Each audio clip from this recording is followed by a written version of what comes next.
The voice of the intellect is a soft one,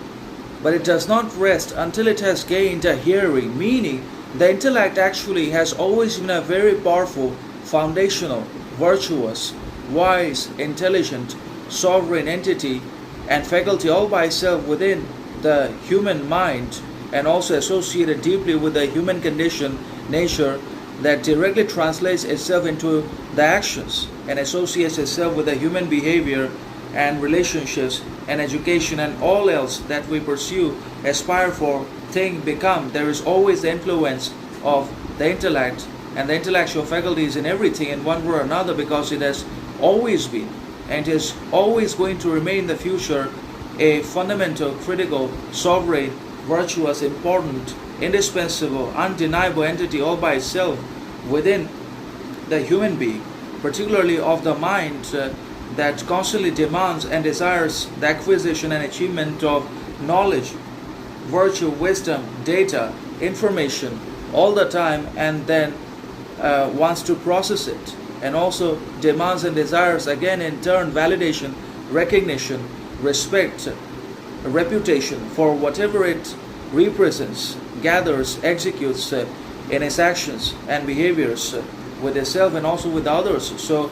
because of the possession, achievement, and basic acquisition of its data knowledge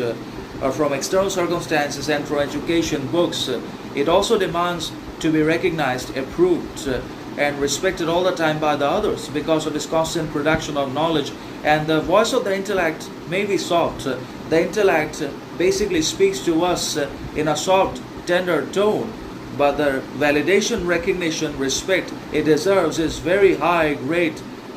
intense, substantial, significant in nature and action, that it does not always get the respect it deserves and ultimately falls into depression, anxiety, mayhem, and causes significant